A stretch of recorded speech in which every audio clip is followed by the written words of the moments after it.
Welcome back to Bosco Campus Vision, YouTube channel of Kottayam Don Bosco College. I am Grishma TJ, faculty member of PG Department of Commerce. Today, I am here with the paper Income Tax Assessment 2, which is a co-paper for Semester 4 BCom Tax Procedure and Practices students under Kerala University. This is the 8th lecture of the series. In this lecture, we are discussing about an illustration from Assessment of Company. Look at the question. Prabhat Limited gives the following P&L account for the financial year 2019-20. Prabhat ലിമിറ്റഡിൻ്റെ P&L അക്കൗണ്ടാണ് നമ്മൾ ഈ കാണുന്നത്. അതിൽ debit സൈഡിൽ opening stock ഉണ്ട്, purchase, freight and wages, and credit സൈഡിൽ sales ഉണ്ട്, stock ഉണ്ട്. അങ്ങനെ P&L അക്കൗണ്ടിൽ ട്രേഡിംഗ് അക്കൗണ്ടിൽ ഗ്രോസ് പ്രോഫിറ്റ് എന്ന് പറയുന്നത് തന്നിട്ടുണ്ട്. ദെൻ പ്രോഫിറ്റ് ആൻഡ് ലോസ് അക്കൗണ്ടിൽ ക്രെഡിറ്റ് സൈഡിൽ ഗ്രോസ് പ്രോഫിറ്റ് ബ്രോഡ് ഫോർവേഡ് ചെയ്തിരിക്കുന്നു. ഡെബിറ്റ് സൈഡിൽ salaries, repairs, general expense, audit fees, dividend, interim dividend, staff welfare fund, depreciation, provision for taxation and നമ്മൾ കണ്ടുപിടിച്ച നെറ്റ് പ്രോഫിറ്റ്. അഡീഷണൽ ഇൻഫർമേഷൻ എന്ന് പറയുന്നത് the following details are also available. Depreciation allowable ₹6,000, general expenses unreasonable to the extent of ₹4,000. The company values stock at cost less 10%. Then compute total income and tax payable by the company for the year 2019-20. നമുക്ക് കണ്ടുപിടിക്കേണ്ടത് total income ആണ്. ഇതിൽ net profit തന്നിട്ടുണ്ട്. അതിനകത്ത് add expenses disallowed and less items to be deducted. ഈ P&L അക്കൗണ്ടിൽ disallow ചെയ്യേണ്ട എക്സ്പെൻസുകളെ ആഡ് ബാക്ക് ചെയ്യുകയും ഡിഡക്റ്റ് ചെയ്യേണ്ട ഐറ്റംസിനെ നമ്മൾ ഡിഡക്റ്റ് ചെയ്യുകയാണ് ചെയ്യാൻ പോകുന്നത്. ഫസ്റ്റ് നമ്മൾ net profit as per P&L account 87,500 add inadmissible expenses or expenses disallowed. നമുക്ക് തന്നിരിക്കുന്ന അഡീഷണൽ ഇൻഫർമേഷൻ എന്ന് പറയുന്നത് ഡിപ്രീസിയേഷൻ അലൗബിൾ ₹6,000 വരെ അലൗബിൾ ആയിട്ടുണ്ട്. നമുക്ക് എത്രത്തോളം നമ്മൾ P&L അക്കൗണ്ടിൽ നമ്മൾ കാണിച്ചിട്ടുണ്ടെന്ന് നോക്കാം. ഡിപ്രീസിയേഷനായിട്ട് P&L അക്കൗണ്ടിൽ കാണിച്ചിരിക്കുന്നത് ₹3,500 മാത്രമാണ്. അപ്പോൾ ₹6,000 വരെ ഡിപ്രീസിയേഷൻ അലൗബിൾ ആണ്. ഇനി എത്ര രൂപ വരെ നമുക്ക് ഈ P&L അക്കൗണ്ടിൽ കാണിക്കാമായിരുന്നു? ₹2,500 വരെ കാണിക്കാമായിരുന്നു. പക്ഷേ അത് നമ്മളിവിടെ കാണിച്ചിട്ടില്ല. ആ ഐറ്റംസ് നമുക്ക് എക്സ്പെൻസ് ആയിട്ട് കുറയ്ക്കാൻ സാധിക്കുമായിരുന്ന ഒരു ഐറ്റമായിരുന്നു. ഡിപ്രീസിയേഷൻ ഒരു ₹2,500 വരെ നമുക്ക് കുറയ്ക്കാമായിരുന്നു. ഐറ്റംസ് ടു ബി ഡിഡക്റ്റഡിൽ നമ്മൾ ഈ ഡിപ്രീസിയേഷൻ ₹2,500 കാണിക്കും.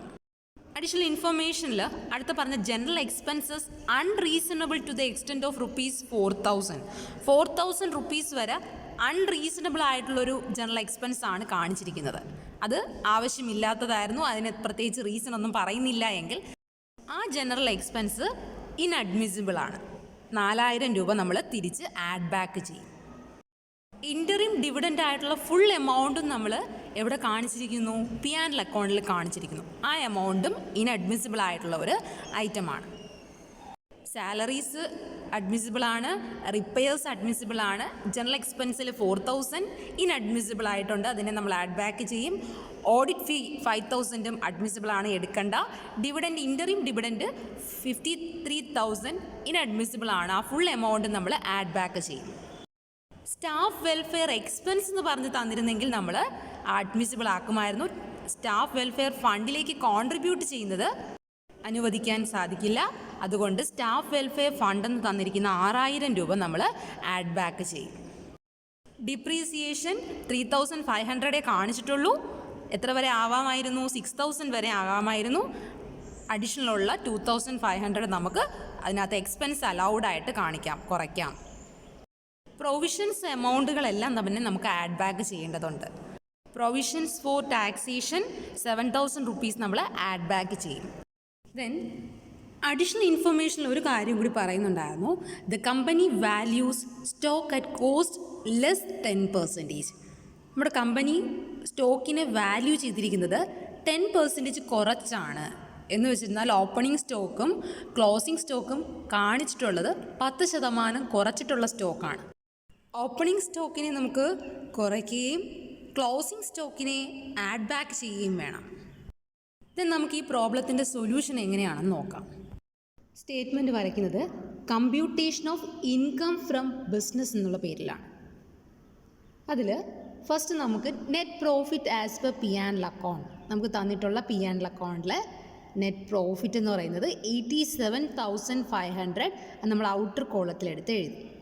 Then add expenses disallowed. നമുക്ക് പി ആൻഡ് അക്കൗണ്ടിൽ നോക്കാം എന്തൊക്കെ ഐറ്റംസ് ആണ് ഡിസ്അലൗ ചെയ്തിട്ടുള്ളത്. അതിൽ ഫസ്റ്റ് വൺ നമുക്ക് ജനറൽ എക്സ്പെൻസ് എഴുതാം. അഡീഷണൽ ഇൻഫർമേഷനിൽ നമുക്ക് തന്നിട്ടുണ്ടായിരുന്നു ജനറൽ എക്സ്പെൻസ് എന്ന് പറയുന്നത് അൺറീസണബിൾ ആണ് 4,000 റുപ്പീസ് നമുക്ക് തന്നിട്ടുള്ളത്. ആ 4,000 റുപ്പീസിനെ നമ്മൾ ആഡ് ബാക്ക് ചെയ്യുന്നു. പി ആൻഡ് അക്കൗണ്ടിൽ ആ 4,000 രൂപ നമുക്ക് എക്സ്പെൻസ് ആയിട്ട് കാണിക്കാൻ സാധിക്കില്ല. അതുകൊണ്ട് നമ്മളത് തിരിച്ച് പി ആൻഡ് അക്കൗണ്ടിൽ നെറ്റ് പ്രോഫിറ്റിൻ്റെ കൂടെ ആഡ് ബാക്ക് ചെയ്യുന്നു. ഇത് രണ്ടാമത് തന്നിരിക്കുന്ന ഐറ്റം ഡിവിഡൻ്റ് ആണ്. ഇൻ്ററിം ഡിവിഡൻറ്റ് ഫുൾ എമൗണ്ട് നമ്മുടെ ഒരു ബിസിനസ്സിൻ്റെ എക്സ്പെൻസ് ആയിട്ട് കാണിച്ചാൽ ആ എമൗണ്ട് നമുക്ക് അഡ്മിസിബിൾ അല്ല. അത് നമ്മൾ എന്ത് ചെയ്യും, തിരിച്ച് നെറ്റ് പ്രോഫിറ്റിൻ്റെ കൂടെ ആ എമൗണ്ട് ആഡ് ബാക്ക് ചെയ്യണം. 53,000 നമ്മൾ ആഡ് ബാക്ക് ചെയ്യുന്നു. Contribution to staff welfare fund 6,000 രൂപ നമ്മുടെ സ്റ്റാഫ് വെൽഫെയർ ഫണ്ടിലേക്ക് കോൺട്രിബ്യൂട്ട് ചെയ്യുന്നു എന്ന് പറഞ്ഞാൽ ആ എമൗണ്ട് അഡ്മിസ് ചെയ്യാൻ പറ്റുന്ന എമൗണ്ട് അല്ല. അത് നമ്മൾ തിരിച്ച് നെറ്റ് പ്രോഫിറ്റിൻ്റെ കൂടെ ആഡ് ചെയ്യും. സ്റ്റാഫ് വെൽഫെയർ എക്സ്പെൻസ് എന്നാണ് തന്നിരുന്നെങ്കിൽ അത് അഡ്മിസിബിൾ ആയിരുന്നു, നമുക്ക് അത് അലൗ ചെയ്യാൻ പറ്റുന്ന ഒരു എക്സ്പെൻസ് ആയിരുന്നു. ഇത് ഫണ്ടിലേക്ക് കോൺട്രിബ്യൂട്ട് ചെയ്യുന്നു എന്ന് പറയുന്നത് കൊണ്ടാണ് ഈ എമൗണ്ട് നമ്മൾ തിരിച്ച് ആഡ് ബാക്ക് ചെയ്യുന്നത്. സ്റ്റാഫ് വെൽഫെയർ എക്സ്പെൻസ് എന്ന് തന്നാൽ നമ്മൾ ഒന്നും ചെയ്യേണ്ട, സ്റ്റാഫ് വെൽഫെയർ ഫണ്ട് എന്ന് തന്നതുകൊണ്ട് നമ്മൾ തിരിച്ച് നെറ്റ് പ്രോഫിറ്റിൻ്റെ കൂടെ ആഡ് ബാക്ക് ചെയ്യണം. Then provision for taxation. Taxation എന്നല്ല, എന്തിന് പ്രൊവിഷൻ വെച്ചിരുന്നാലും എല്ലാ പ്രൊവിഷൻസും നമ്മൾ തിരിച്ച് നെറ്റ് പ്രോഫിറ്റിൻ്റെ കൂടെ ആഡ് ബാക്ക് ചെയ്യും. അങ്ങനെയെങ്കിൽ 7,000 രൂപയും നമ്മൾ നെറ്റ് പ്രോഫിറ്റിൻ്റെ കൂടെ തിരിച്ച് ആഡ് ബാക്ക് ചെയ്യുന്നു. അടുത്ത ആഡ് ബാക്ക് ചെയ്യുന്ന ഒരു ഐറ്റമാണ് under valuation of closing stock. Closing സ്റ്റോക്കിനെ 10% കുറച്ചാണ് കാണിച്ചിരിക്കുന്നത് എങ്കിൽ ആ 10% നമ്മൾ തിരിച്ച് ആഡ് ബാക്ക് ചെയ്യണം. ക്ലോസിംഗ് സ്റ്റോക്ക് തന്നിരിക്കുന്നത് 40,000 രൂപയാണ്. അത് 10% കുറഞ്ഞിട്ടുള്ളതാണ് എങ്കിൽ അത് 90% ഉണ്ട്. എങ്കിൽ 10% എത്ര? ഇൻറ്റു 10.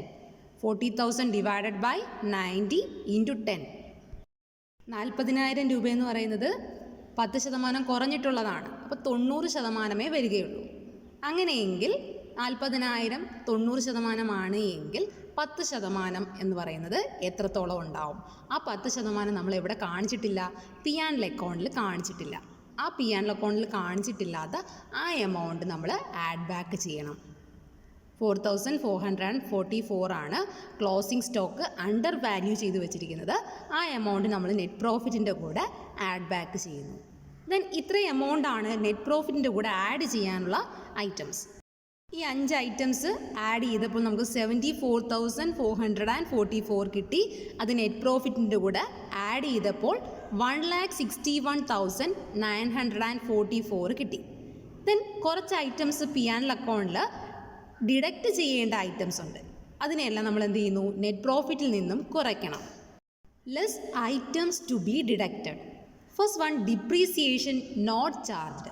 നമുക്ക് ഡിപ്രീസിയേഷൻ അലൗഡ് ആണ്, 6,000 രൂപ വരെ അലൗഡ് ആണ് എന്ന് നമുക്ക് പറഞ്ഞിട്ടുണ്ട്. അഡീഷണൽ ഇൻഫർമേഷൻ തന്നിരിക്കുന്ന ഒരു കാര്യം എന്ന് പറയുന്നത് ഡിപ്രീസിയേഷൻ അലൗഡ് റുപ്പീസ് 6,000. അതിൽ 3,500 വരെ നമ്മൾ പി ആൻഡ് അക്കൗണ്ടിൽ കാണിച്ചു.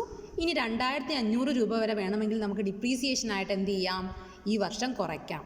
അങ്ങനെയെങ്കിൽ കുറയ്ക്കാൻ സാധിക്കുന്ന 2,500 രൂപ നെറ്റ് പ്രോഫിറ്റിൽ നിന്ന് നമ്മളിവിടെ കുറയ്ക്കും. ഡിപ്രീസിയേഷൻ നോട്ട് ചാർജ്ഡ് എന്ന് പറഞ്ഞ് 2,500 റുപ്പീസ് ലെസ് ചെയ്യണം.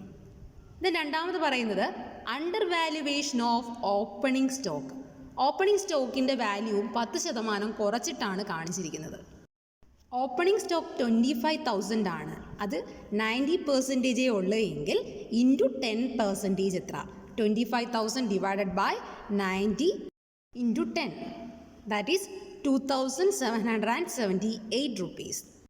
ഈ 2 ഐറ്റംസ് ആണ് നെറ്റ് പ്രോഫിറ്റിൽ നിന്ന് നമുക്ക് കുറയ്ക്കാനുള്ളത്. ഡിപ്രീസിയേഷൻ ചാർജ് ചെയ്തിട്ടില്ലാത്ത എമൗണ്ട് കുറയ്ക്കണം, ഓപ്പണിംഗ് സ്റ്റോക്ക് അണ്ടർ വാല്യൂ ചെയ്തിരിക്കുന്ന എമൗണ്ടും കുറയ്ക്കണം.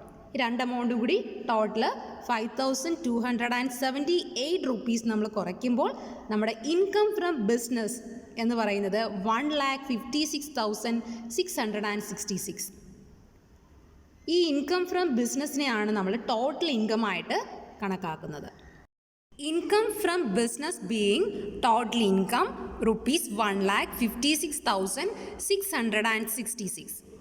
അങ്ങനെയെങ്കിൽ ഈ എമൗണ്ട് ആണ് നമ്മുടെ ടോട്ടൽ ഇൻകം എങ്കിൽ നമ്മുടെ ഡൊമസ്റ്റിക് കമ്പനിയുടെ ടാക്സ് റേറ്റ് എന്ന് പറയുന്നത് 25% ആണ്. നമ്മുടെ ടോട്ടൽ ഇൻകം 1,56,666ൻ്റെ 25% എടുക്കുക. കാൽക്കുലേറ്റ് ചെയ്യുമ്പോൾ 39,167 കിട്ടും. ആഡ് സർചാർജ് ഒന്നും തന്നെ ഇവിടെ ആഡ് ചെയ്യേണ്ടതില്ല. Add health and education cess 4%. നമ്മൾ കണ്ടുപിടിച്ച 25% ടോട്ടൽ ഇൻകത്തിൻ്റെ 25% കണ്ടുപിടിച്ച 39,167ൻ്റെ 4% ആണ് ഹെൽത്ത് ആൻഡ് എഡ്യൂക്കേഷൻ സെസ് ആയിട്ട് ആഡ് ചെയ്യുന്നത്. അത് 1,567 കിട്ടി. ഈ രണ്ട് എമൗണ്ടും കൂടി ആഡ് ചെയ്യുമ്പോൾ 39,167ഉം 1,567ഉം കൂടി ആഡ് ചെയ്തപ്പോൾ നമ്മുടെ ടോട്ടൽ നെറ്റ് ടാക്സ് പേയബിൾ എന്ന് പറയുന്നത് 40,734 ആണ്. അത് റൗണ്ട് ചെയ്ത് 40,730. കൂടാതെ കമ്പനി ഡിവിഡൻഡ് ഡിസ്ട്രിബ്യൂട്ട് ചെയ്യുന്നുണ്ട്. ഇൻ്ററിം ഡിവിഡൻഡ് 53,000 ഉണ്ടെന്ന് നമ്മൾ ക്വസ്റ്റ്യനിൽ പറയുന്നുണ്ട്. അതുകൊണ്ട് തന്നെ ഡിവിഡൻഡ് ഡിസ്ട്രിബ്യൂഷൻ ടാക്സ് കമ്പനി പേ ചെയ്തിരിക്കണം. അതിൻ്റെ കാൽക്കുലേഷൻ എങ്ങനെയെന്ന് നോക്കാം. The company shawl also pay tax on dividend distributed as follows. Dividend distributed rupees 53,000. അതിൻ്റെ ടാക്സ് റേറ്റ് എന്ന് പറയുന്നത് 17.647% ആണ്. ഡിവിഡൻഡ് ഡിസ്ട്രിബ്യൂഷൻ ടാക്സിൻ്റെ റേറ്റ് എന്ന് പറയുന്നത് 17.647%. ദെൻ നമ്മൾ ഡിവിഡൻ്റായിട്ട് ഡിസ്ട്രിബ്യൂട്ട് ചെയ്തത് 53,000 ആണ്. ഇൻറ്റു 17.647% കാൽക്കുലേറ്റ് ചെയ്യുമ്പോൾ നമുക്ക് കിട്ടുന്നത് 9,353 റുപ്പീസാണ്. സർചാർജ് 12% ആഡ് ചെയ്യുമ്പോൾ 9,353യുടെ 12% എന്ന് പറയുന്നത് 1,122 കിട്ടും. അത് ആഡ് ചെയ്യുക, അപ്പോൾ 10,475 കിട്ടും. അതിൻ്റെ കൂടെ ഹെൽത്ത് ആൻഡ് എഡ്യൂക്കേഷൻ സെസ് 4% കൂടി ആഡ് ചെയ്യുക. 10,474ൻ്റെ 4% ആണ് health and education cess add ചെയ്യേണ്ടത്. 419 കിട്ടും. അങ്ങനെയെങ്കിൽ നമ്മുടെ ടോട്ടൽ കോർപ്പറേറ്റ് ഡിവിഡൻഡ് ടാക്സ് പേ ചെയ്യേണ്ടത് 10,894. അതിനെ റൗണ്ട് ഓഫ് ചെയ്യുമ്പോൾ 10,890 കിട്ടും. ഇതാണ് ഡിവിഡൻഡ് ഡിസ്ട്രിബ്യൂഷൻ ടാക്സ് പേ ചെയ്യേണ്ട എമൗണ്ട് എന്ന് പറയുന്നത്.